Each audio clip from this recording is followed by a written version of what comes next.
Hello दोस्तों, आज हम ताजमहल घूमने जा रहे हैं। आप भी हमारे साथ ताजमहल घूमने चलिए। दोस्तों, ताजमहल में एंट्री करने के लिए दो मेन गेट हैं, ईस्ट गेट और वेस्ट गेट। ईस्ट गेट में दोस्तों भीड़ बहुत कम रहती है और वेस्ट गेट में भीड़ बहुत ही ज़्यादा रहती है। मेरी राय ये है कि जब भी आप ताजमहल घूमने जाएं तो ईस्ट गेट से जाएं, क्योंकि वहाँ पे आपको भीड़ बहुत ही कम मिलेगी। जितने भी फॉरेनर्स ताजमहल देखने जाते हैं वो ईस्ट गेट से ही ताजमहल को देखने जाते हैं और ईस्ट गेट के पास वाले होटल्स में ही रुकते हैं। दोस्तों, ताजमहल के मेन गेट तक पहुंचाने के लिए ईस्ट गेट पे आपको रास्ते पे बैटरी वाली गाड़ी मिल जाएगी। ये आप देख सकते हैं कि सुबह सुबह ईस्ट गेट के पास भीड़ बहुत ही कम होती है और मेरी राय ये है कि आप जितनी सुबह ताजमहल को देखने जाओगे आपको उतना अच्छा लगेगा। ताजमहल ईस्ट गेट के रास्ते में ताज नेचर वॉक नाम से एक पार्क भी है, जिसमें आप वॉकिंग कर सकते हैं और ताजमहल का नज़ारा दूर से ले सकते हैं। वहां से ताजमहल दूर से देखने में बहुत ही खूबसूरत दिखता है। अब हम बैटरी रिक्शे से मेन गेट पे आ चुके हैं। मेन गेट से अंदर जाने का टिकट 50 रुपये का है। इस गेट के आसपास आपको मार्बल की कई सारी दुकानें और पेठे की कई सारी दुकानें दिख जाएंगी। ये 50 रुपये का टिकट ताजमहल परिसर तक जाने का है। ताजमहल को अंदर से देखने के लिए आपको अंदर 200 रुपये का एक टिकट और लेना पड़ेगा, अगर आपको ताजमहल अंदर से देखना है।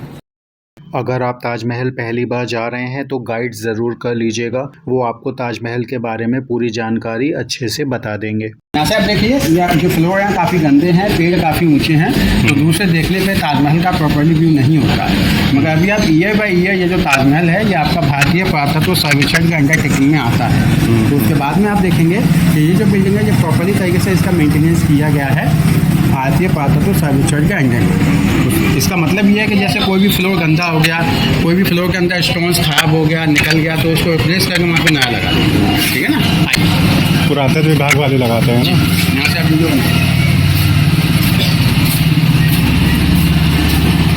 ताजमहल की जो सिक्योरिटी है वो आपकी बहुत सख्त है। मैं आपको होनी भी चाहिए, क्योंकि ये क्या है, ये 7 वंडर्स है। आप यहाँ पे बहुत सख्त सिक्योरिटी है। आपका देखा होगा कि चेक करते हैं तो बिल्डिंग के अंदर में कोई भी स्टोन जैसे खराब हो जाता है, गल जाता है, निकल जाता है, तो उसको रिप्लेस करके वहाँ पे नया लगा देते हैं। ये आप देख सकते हैं, ये नया है, ये नया है, ये नया है, ये पुराना है। कोई भी स्टोन जैसे गल गया, खराब हो गया, निकल गया, तो उसको रिप्लेस करके वहाँ पे नया ऐसे करते हैं।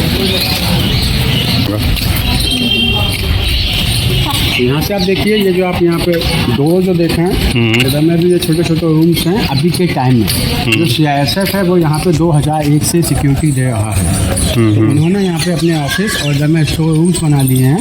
वो इसलिए क्योंकि ये ताजमहल को 24 आवर सिक्योरिटी देते हैं। आज से 20 साल पहले यहाँ पे दुकानें लगती थी, मार्बल्स की दुकानें, कपड़े की दुकानें, पेठे की दुकानें। कितने साल पहले की दुकानें? 20 साल पहले। क्योंकि ये जो ताजमहल है ये अगर 7 वंडर्स के अंदर में आता है। ना भी जो टूरिस्ट आता है वो ताजमहल का विजिट करने के बाद में लौट के जब वो लोग आते थे तब वो यहाँ से शॉपिंग करते थे। ऐसा सेम गेट तो सिकंदरा में भी है, इसी टाइप का। 4 गेट हैं ऐसे। मुगल्स के जो मोन्यूमेंट्स हैं वो ज़्यादातर जो मोन्यूमेंट्स हैं वो सिमिलर ही हैं जी। ये आप देखेंगे यहाँ पे, ये ताजमहल का मेन एंट्रेंस गेट है। इसकी जो हाइट है वो नीचे से ऊपर तक 105 फीट, अबाउट 35 मीटर्स। तो सामने में आपका ताजमहल का वेस्ट गेट है, ये आपका साउथ गेट है। तो आप किसी भी गेट से ताजमहल के अंदर एंट्रेंस कर सकते हैं।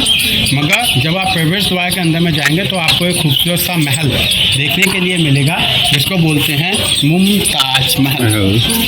मुम माने होती है खूबसूरती, ताज में होता है ताज। पुराने ज़माने में ये जो राजा महाराजा लोग जो पहनते थे, और महल में होता है palace. Very beautiful crown palace, the means of Mumtaz Mahal. तो शाहजहां से मुमताज़ का शादी हुआ 1612 में, 1612 में। और शादी होने के बाद मुमताज़ बेगम को 14 बच्चे हुए। समय के अनुसार 8 बच्चों की डेथ हो गई। बाकी के जो उनके 6 बच्चे बचे, उनका नाम था धारा, सुखो, मुराद, औरंगजेब, सूजा, रोशन आरा, जहान आरा। 4 लड़के 2 लड़कियाँ।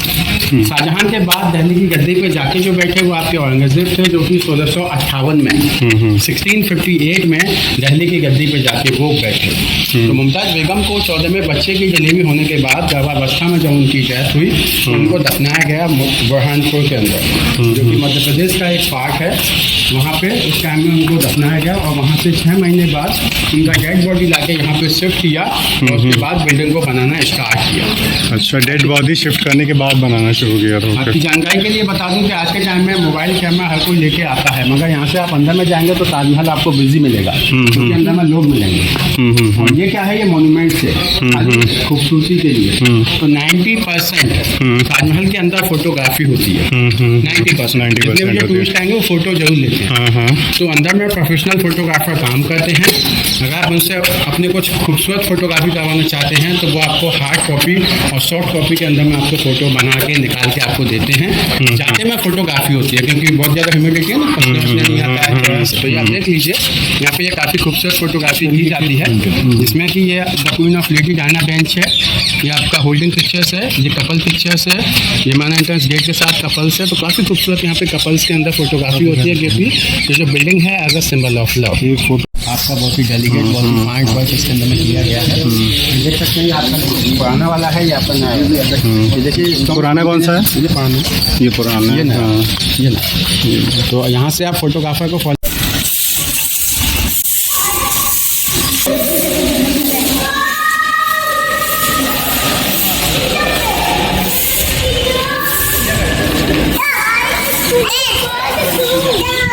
ये देखिए, ये फर्स्ट पॉइंट होता है फोटोग्राफी का। इसके अंदर में काफ़ी खूबसूरत इनका वाटर कलेक्शन होता है। ये जो फाउंटेन है ये अर्ली मॉर्निंग में वर्क नहीं करते हैं, ये 10 बजे के बाद में वर्क करते हैं। अभी हम यहाँ से आप देखिए, ये जो खूबसूरत सा जो महल है शाहजहां के टाइम में जो उनके हुआ है। तो शाहजहां के टाइम में इनके जो थर्ड वाइफ थी मुमताज़ बेगम, शाहजहां की जो पहली वाइफ थी उनका नाम था फतेह कुली बेगम। जो उनकी दूसरी वाइफ थी उनका नाम था सरहंदी बेगम। ये जो इनकी जो थर्ड वाइफ थी इनका जो एक्चुअल नेम था वो था अंजुमन बानो बेगम। शादी होने के बाद में शाहजहां ने एज अ निक नेम इनका रखा मुमताज़। ये जो बिल्डिंग है इसका जो पूरा नाम है वो है आपका मुमताज़ महल, ठीक है ना जी। जैसा कि मैंने आपको बताया कि शाहजहां से मुमताज़ का शादी हुआ 1612 में, और शादी होने के बाद मुमताज़ बेगम को 14 बच्चे हुए। इसमें समय के अनुसार 8 बच्चों की डेथ हो गई, बाकी के जो उनके 6 बच्चे बचे। तो 14 डिलीवरी मुमताज़ को होने के बाद में गर्भावस्था में जब उनकी डेथ हुई तो उनको दफनाया गया मध्य प्रदेश के अंदर एक जगह है बुरहानपुर, और वहाँ से 6 महीने बाद उनका डेड बॉडी ला के यहाँ पर शिफ्ट किया। उसके बाद बिल्डिंग को बनाना स्टार्ट किया। तो ये जो आपका बिल्डिंग है ये आपका बनना स्टार्ट हुआ 1613 में जी, और धीमे धीमे करके ये जो बिल्डिंग है ये आपका बन के कम्प्लीट हुआ 1653, लाइक 22 ईयर्स। उस ज़माने में इस बिल्डिंग को बनने में जो खर्चा आया वो समथिंग आपका 4 करोड़ 40 लाख। आज से 4 करोड़ 40 लाख उस समय, आज से 370 साल पहले। उस ज़माने में गोल्ड की और डायमंड की जो कीमत होती थी वो बहुत कम होती थी, इसीलिए बिल्डिंग के अंदर में काफ़ी जगह पे गोल्ड और काफ़ी जगह पे डायमंड्स का काम किया गया। यहाँ पे जो अभी आप पेनिकल जो देख रहे हैं, जो पेनिकल देखा है मैडम, ये अभी के टाइम में ब्रास का है, आज के धातु का। सोना, चांदी, पीतल, तावा, लोहा वो सबको गला के जो बनाया वो अभी यहाँ पे लगा हुआ है। शाहजहां के टाइम यहाँ पे सारा कुछ गोल्ड और अंदर में इसके डायमंड्स लगा हुआ था, जो कि 1740 के टाइम में टर्की का जो राजा था नादिर शाह, वो यहाँ से सारा गोल्ड और सारे डायमंड्स निकाल के अपने साथ ले गया। उसके बाद यहाँ पे कुछ नहीं था, ये टूट फूट करके पूरा खराब, पूरा वेस्टेज पड़ा हुआ था। 1857 ईस्वी में जो ईस्ट इंडिया कंपनी आई, उनके एक बहुत अच्छे गवर्नर थे जिनका नाम था लॉर्ड कर्जन, जो कि 1905 में इंडिया के अंदर आए। उन्होंने देखा कि बिल्डिंग काफ़ी खूबसूरत बना हुआ है मगर इसके अंदर में टूट फूट किया गया है, तो उसके लिए उन्होंने अष्ट धातु का सोना, चांदी, पीतल, तावा, लोहा वो सबको गला के जो बनाया वो अभी यहाँ पे लगा हुआ है, जिसको अभी आप लोग देखें। इसीलिए ये आपको इतना डल दिखा है। आप थोड़ा इमेजिन कर सकते हैं कि ये जो बिल्डिंग है उस ज़माने में ये जो मार्बल्स है ये थोड़ा और भी ज़्यादा वाइट, और इसके ऊपर में जब गोल्ड का काम किया गया होगा तो ये बिल्डिंग कितना खूबसूरत उस ज़माने में देखने को मिलता होगा। तो यहाँ पर देखिए, ये जो बिल्डिंग है इसके अंदर में ये जो मीनारेट हैं, ये आप मीनार आप देख सकते हैं, ये आपका 2.5 डिग्री एंगल पे बाहर की साइड इसको टिल्टेड करके बनाया गया। जैसे मेरा जो फिंगर आप देखें ऐसे करके, ये वाला ऐसे करके, पीछे वाले पीछे की side. In case in future कभी भी अर्थक्वेक आए, कभी भी भूकंप आए, तो ये जो मीनारेट है इस मेन बिल्डिंग के ऊपर जाके ना गए, ये बाहर की साइड में आके गए जाए। इसीलिए हर एक मीनारेट को 2.5 डिग्री एंगल पे बाहर की साइड इसको झुका के टिल्टेड करके बनाया गया है। जो बिल्डिंग है इसकी जो ऊंचाई है वो नीचे से ऊपर तक 243 फीट अबाउट 81 मीटर। ये जो बिल्डिंग है इसका जो फाउंडेशन है इसके नीचे में 68 कुएँ हैं। 68 कुएँ जी, और कुएँ के ऊपर में एक लकड़ी होती है सागवान की लकड़ी। उस लकड़ी की ये खास बात रहती है कि उस लकड़ी को जितनी ज़्यादा नमी, जितना ज़्यादा मॉइस्चर मिलता है वो लकड़ी उतनी ज़्यादा मजबूत रहती है। तो ये इसका रीज़न है कि ताजमहल को यमुना नदी के बगल में क्यों बनवाया गया। उसका रीज़न ये है कि वो जो लकड़ी है उसको नमी मिलता है, मॉइस्चर मिलता है, जिससे कि ये जो ताजमहल है ये काफ़ी समय तक, काफ़ी लाइफ टाइम के लिए यहाँ पे बना है, टिका है। मगर इसकी जो लाइफ है, इसकी जो म्याद है वो आपका 900 साल का है। अभी समथिंग इसको 370 साल हो चुका है। तो यहाँ पे आप देखेंगे ये वाला जो बिल्डिंग है इसको बोलते हैं मस्जिद। ताजमहल जो है अभी के टाइम हर शुक्रवार के दिन बंद रहता है। उसका रीज़न ये है कि जो यहाँ का आगे का लोकल मुस्लिम है वो लोग गेट पे आईडी शो करा के इसके अंदर आते हैं। इसके आगे में वजू टैंक बना हुआ, पानी का हौज, जहाँ पे हाथ पैर मुँह को धो के इसके अंदर में जाके नमाज को पढ़ते हैं। ठीक है, और जो नमाज पढ़ते हैं उनका जो फेस होता है वो यहाँ से वेस्ट साइड की तरफ होता है, क्योंकि यहाँ से मक्का और जो मदीना है वो यहाँ से वेस्टर्न साइड की तरफ है, इसीलिए पश्चिम की तरफ मुँह करके नमाज को पढ़ा जाता है। सेम ऐसा ही बिल्डिंग एक अपोजिट में उधर बना हुआ है, आपने देखा होगा वो सामने, वो उधर में आपका गेस्ट हाउस है, मेहमान खाना। शाहजहां के टाइम में जो उनके गेस्ट लोग आते थे, जैसे कि दूसरे राज्यों से जो राजा, सेनापति, मंत्री लोग, वो लोग ताजमहल का विजिट करने के बाद में इसके अंदर जाके, गेस्ट हाउस के अंदर जाके कुछ समय के लिए वहाँ पे बैठते थे और वहाँ से ताजमहल का व्यू देखते थे और मुमताज़ बेगम के लिए दुआ करते थे। तो ये जो बिल्डिंग है महज as a symbol of love, ये जो बिल्डिंग है महज एज अ शाहजहां ने अपनी खूबसूरत सी बेगम के लिए उनके मरने के बाद उनके मकबरे के ऊपर एक खूबसूरत सा महल बना के तैयार किया। उस ज़माने में इसका यूज़ कुछ नहीं था। शाहजहां को नहीं मालूम था कि ये इतना खूबसूरत बिल्डिंग जो है ये बन के कम्प्लीट होगा, तो इसके अंदर में टिकट भी लगेगा, ये ASI के अंदर चेकिंग भी जाएगा, गवर्नमेंट इससे कुछ पैसा भी कमाएगा, ये उसका प्लान नहीं था। उसका प्लान महज as a symbol of love मकबरे के ऊपर में खूबसूरत बिल्डिंग बना के तैयार करने का। तो यहाँ पे ये बुकिंग काउंटर होता है, आप ऑप्शन सुन लीजिए। यहाँ पे ये बुकिंग काउंटर होता है, अगर आप यहाँ से 200 रुपये का टिकट लेते हैं तो आप यहाँ से जाएंगे अंदर में शाहजहां मुमताज़ का जो ओरिजिनल जो मकबरा है वो अभी के टाइम में बंद है, जो डमी है वो खुला हुआ है। जो ओरिजिनल मकबरा है वो आपका फरवरी के महीने में 17, 18, 19 में जब शाहजहां का डेथ एनिवर्सरी बनाया जाता है तब उसको खोला जाता है, जो कि बेसमेंट में है, अभी के टाइम बंद। अभी आप यहाँ से अंदर में जाएंगे तो अंदर आप दोनों का डमी देखेंगे।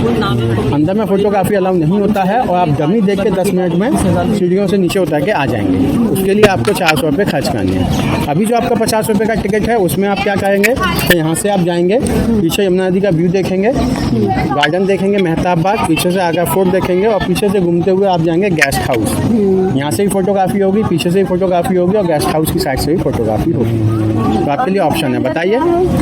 ये 2 टिकट दे दीजिए।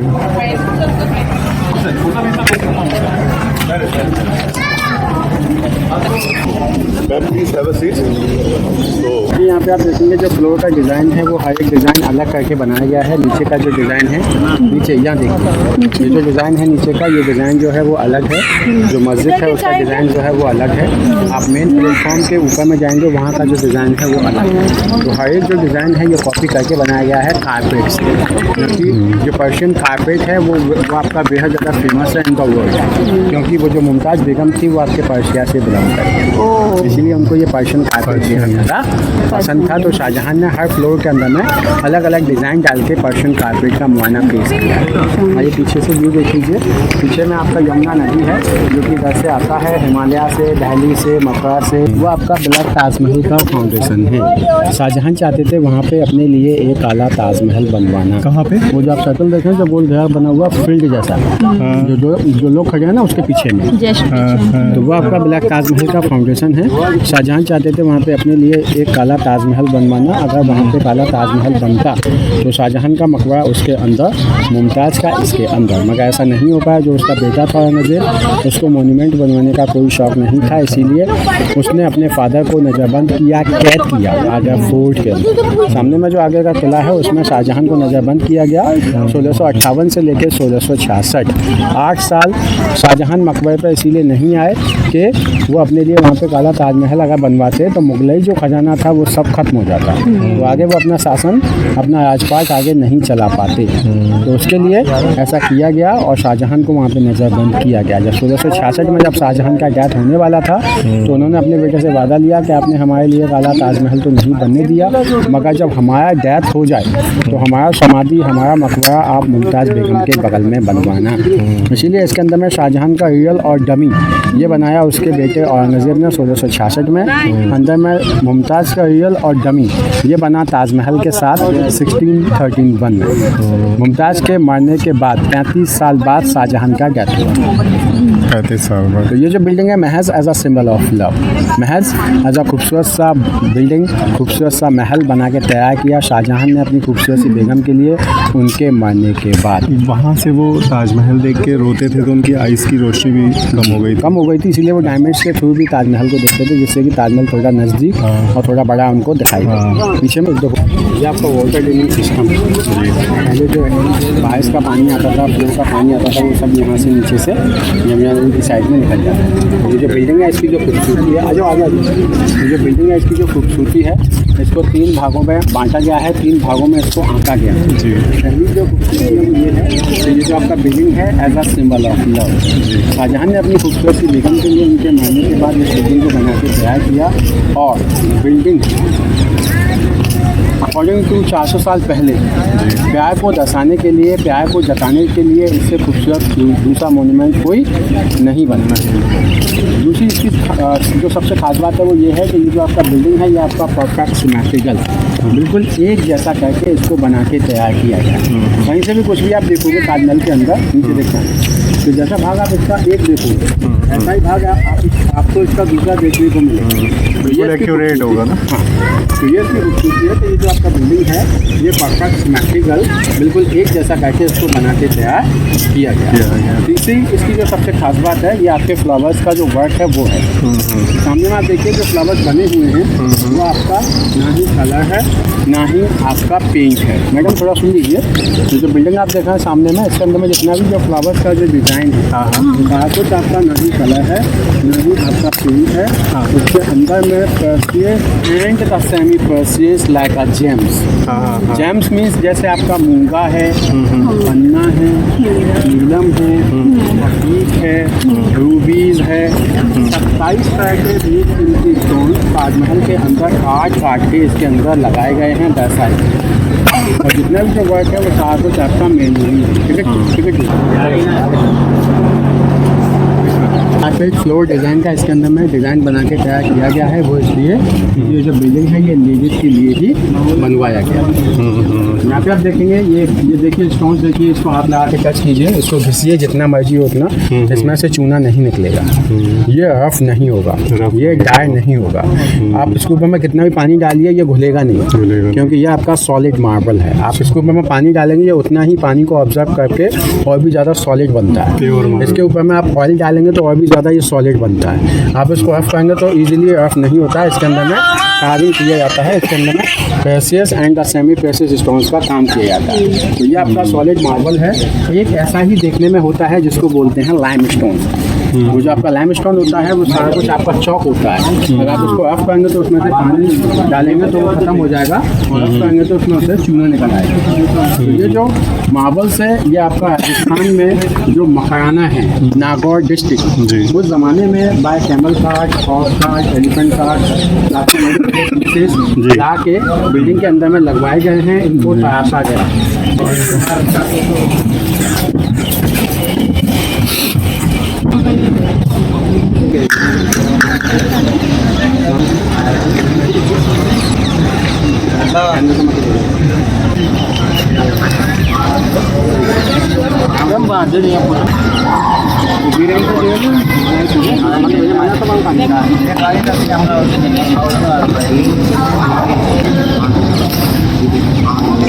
यहाँ से से लेकर वहाँ तक ये 3 ही ब्लॉक हैं मार्बल्स के, 1, 2 और 3। ये हार्डली इसको कार्व किया जाता है, इसको तराशा जाता है। तराशने के बाद इसके अंदर में ये फ्लावर्स का डिज़ाइन बना जाता है, रोज़ फ्लावर्स, सनफ्लावर्स। उसके बाद ये सफ़ेद पत्थर को रफ किया जाता है। मैडम थोड़ा आगे आइए, हाँ यहाँ आ जाइए। इसको हाथ से थोड़ा टच कीजिए।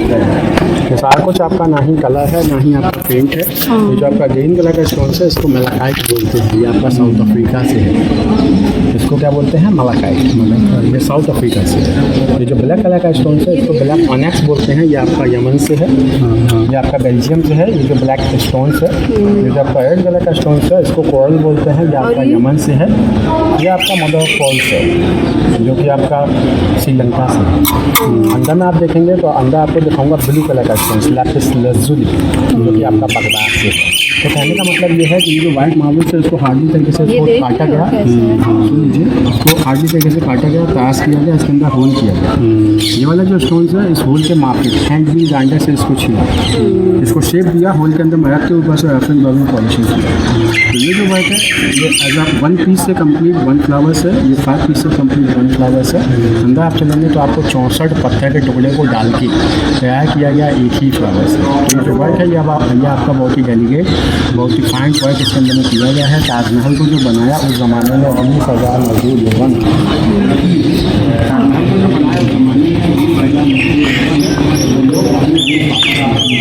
वो लोग यहीं पे बस थे, क्योंकि अगर वो अपने देश वापस जाते तो कोई दूसरा राजा उनको इससे ज़्यादा रुपया पैसा देता, इससे ज़्यादा उनको सुविधा देता, तो वो इससे भी खूबसूरत महल उनके लिए बनाता। और वो जो ये शाहजहां को गंवाया नहीं था, इसीलिए किताबों में लिखा गया है कि वो जो मजदूर लोग थे उनके हाथ कटवाए। लेकिन वो गलत लिखा है, कटवाए नहीं थे शायद। किसी का भी हाथ कटवाया नहीं गया था। रोजी रोटी के हिसाब से उनके हाथ कटवा दिए गए एज अ मुहावरे के तौर पे बुक्स में लिखा हुआ, मगर रियल में किसी का भी हाथ कटवाया नहीं गया।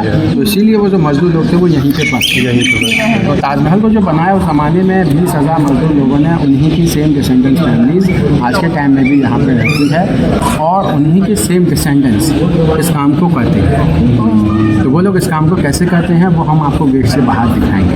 उन्हीं की डिसेंडेंट्स फैमिलीज, क्योंकि वो जो वर्कर्स लोग हैं उनको गवर्नमेंट सैलरी नहीं देती। वो लोग क्या करते हैं कि अंडरटेकिंग गवर्नमेंट्स इसी मार्बल्स को लाते हैं, ऐसी जेम्स स्टोन्स को लाते हैं और लाने के बाद फिर उनको वो लोग मेकिंग करते हैं। तो उससे वो लोग एज अ गिफ्ट आइटम तैयार करते हैं, जैसे ताजमहल का model, posters, photo frame, candles, jewellery boxes, Ganesha, Krishna ji की मूर्ति, गुडलक के लिए एलिफेंट्स, ये कुछ आइटम्स बना के वो लोग अंडरटेकिंग गवर्नमेंट उसको सेल करते हैं विदाउट टैक्स, विदाउट वेट, बहुत ही रीजनेबल प्राइस, क्योंकि वो लोग यहाँ पे मेकिंग करते हैं तो यहाँ पे थोड़ा सस्ता है, क्योंकि आगे का जो मैन्युफैक्चरिंग है वो बेहद फेमस है इन द वर्ल्ड।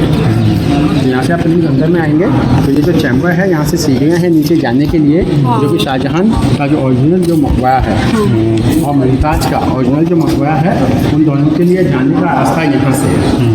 बना हुआ सेम उसी वे में है जो कि ऊपर डमी बना हुआ है, यहाँ से है। हाँ, ये जो चैम्बर है ये खुलता है फरवरी के महीने में 1718-19 जब शाहजहां का डेथ एनिवर्सरी बनाया। ओके।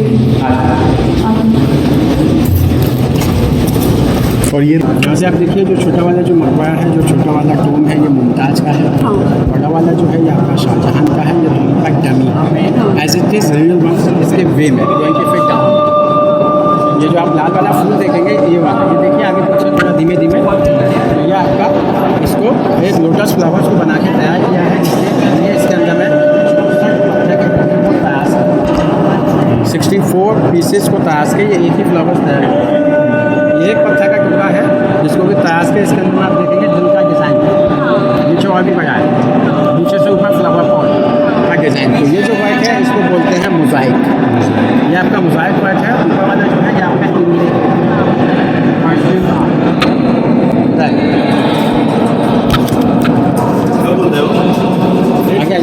हाँ, यहाँ से आप देखिए ये ब्लू कलर का स्टोन्स आपको देखिए, ये बाहर नहीं, इसीलिए मैं आपको दिखा रहा हूँ क्योंकि आपका ब्लू कलर का स्टोन है। यहाँ का जो फ्लावर्स का डिज़ाइन है वो अलग है। तो कहने का मतलब ये है कि आपका बहुत ही डेलिकेट, बहुत ही फाइन वर्क इसके अंदर में किया गया है, जिसके लिए इसके अंदर में कहीं भी मशीन का काम नहीं है। इसीलिए इस बिल्डिंग को बनने में 22 ईयर्स लगे। अकॉर्डिंग टू उस ज़माने में 20,000 मजदूर लोगों ने काम किया, तब जाके 22 साल लगे। अगर कम मजदूर काम करते तो और भी समय लगता है। यहाँ से आप देखिए सेंट्रल लाइन, ये देखिए आप मैम के पीछे लगे हुए, यहाँ से देखिए ये सेंट्रल लाइन में मुमताज़ का मकबरा है, इसके बाहर में फाउंटेन है, मेन एंट्रेंस गेट है, लास्ट में साउथ गेट है। ताजमहल को आप यहाँ से दो भागों में डिवाइड करोगे तो right hand side left hand side तो सेम सिमेट्रिक सेम एक जैसा आपको देखने के लिए मिलेगा। ये इसकी खूबसूरती है ताजमहल की कि ये जो बिल्डिंग है ये परफेक्ट सिमेट्रिकल बिल्कुल एक जैसा बना के इसको तैयार किया गया है।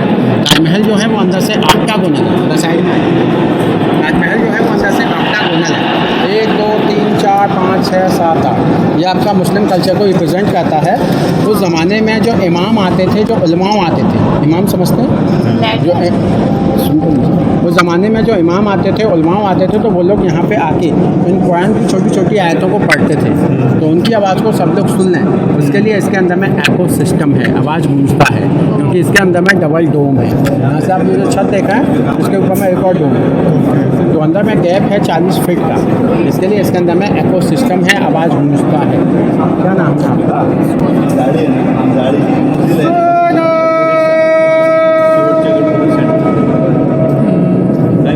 5-6 सेकंड तक सौरभ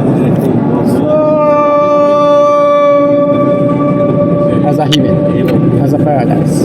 तो कितना खूबसूरत तरीके से इसके अंदर में इस एको सिस्टम को यूज़ किया गया है, कितना खूबसूरत तरीके से इसके अंदर में इनले वर्क किया गया है, कितना खूबसूरत तरीके से इसके अंदर में ये सारा कुछ कुरान की छोटी छोटी आयतें लिखी गई हैं। तो ये सब दर्शाता है कि ये जो बिल्डिंग है बहुत खूबसूरत तरीके से, बहुत ही बारीकी से एक एक चीज़ को मेजरमेंट करके, एक एक चीज़ को तराश के उसको बना के तैयार किया। ये इसकी खूबसूरती।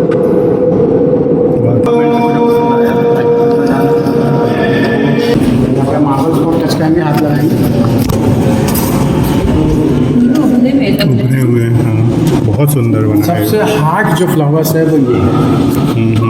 इसके आप देखिए टहनी देखिए, इसको मुड़ाव देखिए कितना खूबसूरत तरीके से तैयार ये है। बहुत ज़्यादा टेक्निकल काम है, बहुत ज़्यादा बारीक काम है। सबसे बड़ी बात क्या है कि एक ही पत्थर का टुकड़ा है, इसको भी ताश के इसके अंदर में ये जो काम है इसको किया गया है।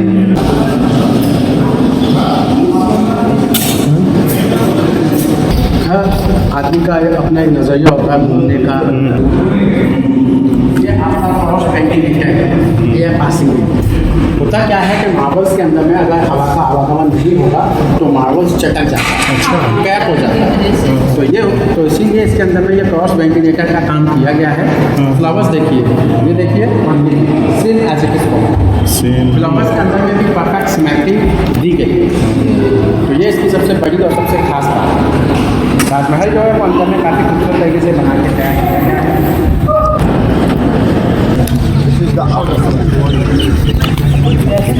ये मेहताब बाग से यही पोर्शन दिखता है क्या? मेहताब बाग से यही दिखता है ना? मेहताब बाग से यही व्यू दिखता है जो आप देखते हैं। वो अंदर से बंद था, वैसे ही यहाँ पे आपका गेस्ट हाउस, मेहमान खान। शाहजहां के टाइम में जो उनके खास लोग आते थे, जैसे कि दूसरे राज्यों से जो राजा, सेनापति, मंत्री लोग, वो लोग ताजमहल का विजिट करने के बाद यहाँ पे कुछ समय के लिए रेस्ट करते थे। उनके लिए एज अ गेस्ट हाउस बनाया गया है। कहने का मतलब ये है कि राजा महाराजा लोग थे, छोटे काम को बड़े स्तर से करते, तो उनके लिए यहाँ पे ये गेस्ट हाउस करके बनाया गया। आप देख सकते हैं अंदर से ये बैरिकेड है। जो लोग 50 रुपये का टिकट लेते हैं वो लोग 50 बॉक्स का लेते हैं, और जो लोग 200 का लेते हैं वो सेम व्यू होता है, मगर ऊपर से थोड़ा अच्छा व्यू आता है ना। तो वो लोग यहाँ से आराम से घूम लेते हैं। गेस्ट हाउस जो है उसका व्यू कहने का मतलब ये है कि ये जो बिल्डिंग है इसकी जो खूबसूरती है, आपका जो मोर डेलीगेट जो वर्क है इसकी खूबसूरती की वजह से ये जो बिल्डिंग है इसको बनने में इतना समय लगा और इतना खूबसूरत तरीके से इसको बना के तैयार किया जी।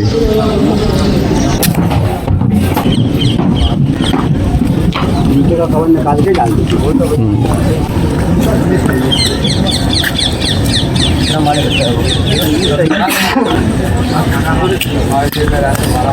इसके अंदर क्या है?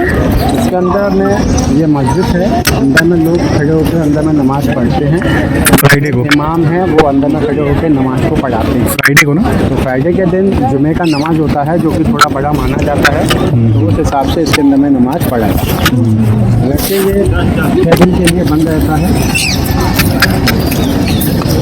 सब में पेंटिंग के लिए हर महीने पूर्णिमा में ये जो ताजमहल है ये 5 दिन के लिए खोला जाता है। उसका जो टिकट है वो थोड़ा महंगा है, 510 रुपये का। उस टाइम में आप ताजमहल के अंदर आएंगे तो आपको एक खूबसूरत सा अद्भुत व्यू आपको देखने को मिलेगा, क्योंकि ये जो सफ़ेद पत्थर है ये लाइट को ऑब्जर्व करके बहुत खूबसूरत तरीके से मिल्की वाइट की तरह फुल मून टाइम में दिखता है। और इसके अंदर में जो रेड कलर का जो स्टोन्स था अंदर में आपने देखा था, लाल कलर का जो पत्थर था वही पत्थर अपने कलर में आके ग्लो करता है। आप कहेंगे ब्लू कलर का, ग्रीन कलर का, येलो कलर का स्टोन्स ग्लो नहीं करता है। ये इसकी खूबसूरती है ताजमहल की। तो फुल मून टाइम का जो टिकट है वो आपका थोड़ा महंगा रहता है, 510 रुपये का एक आदमी का। और रात में 9 बजे के बाद ही एंट्री स्टार्ट होती है, जिसमें कि जो लोग आते हैं वो काफ़ी खूबसूरत व्यू देखने को मिलता है। मगर हर कोई टूरिस्ट जो है वो आता है तो उनका शेड्यूल थोड़ा चेंज रहता है, क्योंकि अभी आप आए हैं तो अभी आप फुल मून टाइम में नहीं आ पाएंगे। तो उसके लिए गेट से बाहर में हम आपको स्टोन्स कैसे ग्लो करता है as a full moon time आपको प्रैक्टिकली दिखाएंगे। और ताजमहल को जो बनाया उस ज़माने में 20,000 मजदूर लोगों ने, उन्हीं की सेम डिसेंडेंट्स फैमिलीज आज के टाइम में इस काम को कैसे करती है वो हम आपको दिखाएंगे, ठीक है ना। तो ये आपके टिकट के साथ ही कॉम्प्लीमेंट्री है। अगर आप 50 रुपये वाला टिकट लेते हो तो हम आपको नहीं दिखाते, क्योंकि 50 रुपये टिकट के साथ में वो कॉम्प्लीमेंट्री नहीं रहता। आपने 200 रुपीज़ का टिकट लिया है तो उसके साथ वो आपका कॉम्प्लीमेंट्री रहता है। अभी आप यहाँ से देखेंगे वाटर पैलेस है, जल महल। पहले क्या होता था कि यहाँ पे डैम था, इसके अंदर में पानी इकट्ठा किया जाता था और ये जो नहर है यहाँ से पानी छोड़ा जाता था, बीच में जो नहर वहाँ पे और हौज के अंदर में। अभी क्या है कि अभी समरसेबल लग गया है। समरसेबल से पानी क्या है कि उसके अंदर में भर के और फिर फाउंटेन जो है वो बरसाते हैं लाइट से। पहले कहा तो आपका मैनुअली होता था, तो उस टाइम का ये बिल्डिंग बना हुआ है वाटर पैलेस। ये जो आपका बिल्डिंग है ये एज अ महज सिंबल ऑफ लव, काफ़ी खूबसूरत तरीके से इसको बना के तैयार किया। मेन बिल्डिंग के सामने में बाग बगीचे, फुलवारी, खूबसूरती के लिए, महक के लिए। और ये आपका main entrance gate royal families royal तरीके से एंट्रेंस का है उसके लिए। तो ये सारा कुछ as a symbol of love बहुत खूबसूरत एज अ पैराडाइज पार्ट बना के इसको तैयार किया गया। बिल्डिंग को मुगलों के टाइम में ये जो आगरा था ये कैपिटल्स था, और मुगल्स के टाइम में जो मुगल्स होते थे तो कैपिटल के अंदर में ही बाजार लगते थे, है ना। जो बाजार लगते थे पुराने ज़माने में उनको बोलते थे मीना बाजार। मगर मीना बाजार अभी नहीं है, मीना बाजार तो सब खत्म हो गए, वो तो खाली नाम चला है। मगर आज के टाइम में क्या है, जो पुराने ज़माने का जो फेमस था वो अभी है। जैसे कि पुराने ज़माने का आपका जो पेठा था स्वीट्स, तो आगे का जो पेठा है वो काफ़ी ज़्यादा फेमस है। मगर आपको गेट से बाहर या कहीं भी bus stand, railway station, tempo stand आपको है कहीं काफ़ी सारी दुकानें, काफ़ी सारे शॉप आपको देखने को मिल जाएंगे। मगर डुप्लीकेट मिलता है ज़्यादातर, क्योंकि जो ओरिजिनल जो पेठा मिलता है वो होता है ISO सर्टिफाइड, जिसमें कि फूड लाइसेंस होता है। अगर आप वहाँ से पेठा लेंगे तो उसमें आपको जेन्युइन क्वालिटी मिलेगी और सारा कुछ आपका हनी के अंदर, हनी मेड के अंदर में वो जो पेठा है उसके अंदर फ्लेवर डाल के उसको तैयार करते हैं, जो कि ISO सर्टिफाइड जो दुकान होता है वो। बाकी का आप जाएंगे तो 50 रुपये का, 100 रुपये का बॉक्स आपको हर कोई दे देगा, मगर वो ओरिजिनल क्वालिटी। पंची पेठा की तो क्वालिटी अच्छी है ना, ओरिजिनल जहाँ मिलते हैं तो इसीलिए तो मैं आपको बताऊँ कि आप पूरा आगे को देखोगे ना तो सब दुकानों पे पंची पंची पंची पंची लिखा रहता है। ISO सर्टिफाइड जो दुकान होती है प्राचीन पेठे की, वहाँ पे आपको शहद के अंदर में डाल के उसको बना के तैयार किया जाता है। वैसे आप हर कहीं देखेंगे तो पंची पंची के भी डुप्लीकेट्स बहुत ज़्यादा है, बहुत सारे।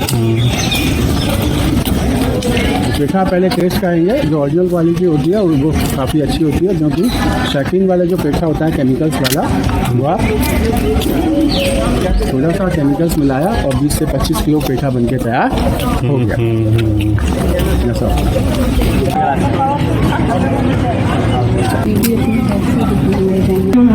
ये मार्बल जो है राजस्थान से आता है, मकराना से, और जितने भी कलरफुल स्टोन देख रहे हैं सब अलग अलग कंट्रीज से आते हैं। जैसे मैं आपको बता देता हूँ, जैसे ये सिंपल पीस मार्बल रहता है वाइट कलर का, फिर इसके ऊपर वाटर कलर डाल दिया जाता है। वाटर कलर इसलिए डालते हैं अगर वाइट मार्बल पे मार्किंग करेंगे तो वो विजिबल नहीं रहेगा। फिर इस वाले आयरन सीजर को यूज़ किया जाता है, मार्बल को टेक इट आउट करते हैं और फ्लावर का शेपिंग देते हैं। फ्लावर का शेपिंग देने के बाद ऐसे स्टोन यूज़ किए जाते हैं जो अलग अलग कंट्रीज से आते हैं।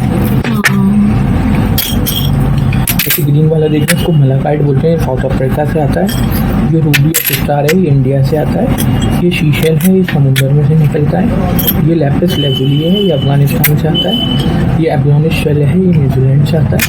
और ये स्पेशल वाला है, इसकी वजह से मूनलाइट में कार्बन देखा जाता है। इसको सब ब्लू करता है, ये इसको कार्नेलियन बोलते हैं, ये यमन से आता है। मूनलाइट के लिए यही, मूनलाइट में यही ग्लो करता है। इस वाले आयरन प्लेट को यूज किया जाता है और स्टोनों को काटा जाता है और सेम फ्लावर की शेपिंग में असेंबल्ड कर देते हैं with the help of glue. Stone assembled करने के बाद इसके ऊपर घिसाई की जाती है, वाटर कलर वॉश करते हैं तो ऐसा पीस आता है। वाटर कलर वॉश करने के बाद इसके ऊपर पॉलिश करते हैं तो कंप्लीट पीस ऐसा बनता है।